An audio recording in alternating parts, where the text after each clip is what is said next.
বাজারে সরবরাহ কম থাকায় সবজি ও মাছের দাম বাড়তি, কমেনি চালের দাম। বাজারের আরও খবর জানাচ্ছেন মুস্তাফিজ শাওন। প্রতিদিনের মতো চালের বাজার দর জানাতে এসেছি কারওয়ান বাজার চালের আড়তে। চালের দামে লেগেছে আগুন। মিনিকেট প্রতি কেজি চালে অতিরিক্ত গুনতে হচ্ছে 6 থেকে 8 টাকা। ব্যবসায়ীরা বলছেন মিল মালিকেরাই এই দাম বাড়িয়েছে। চলুন জেনে আসা যাক আজকের চালের বাজার দর। বর্তমানে মিনিকেট চাল 80 টাকা, 80 টাকা, আবার 78 টাকা, আটার চালে 58 টাকা, 58, 60।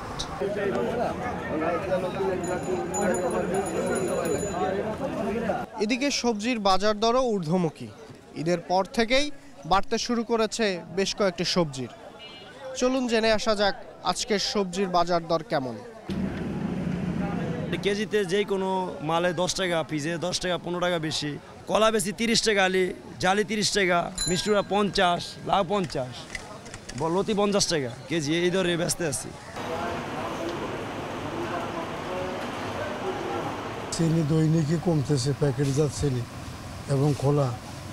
গত এক সপ্তাহ আগে দিয়েছে 10 টাকা, গতকালকে 80 বলে 9 টাকা।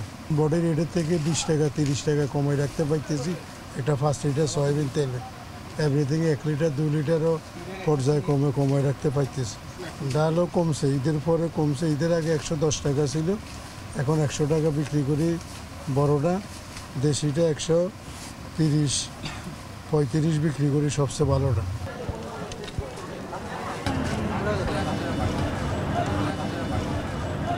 চাল এবং সবজির বাজার দর ঊর্ধ্বমুখী হলেও স্বস্তির বাতাস বয়ে যাচ্ছে ডিম এবং ডালের বাজারে।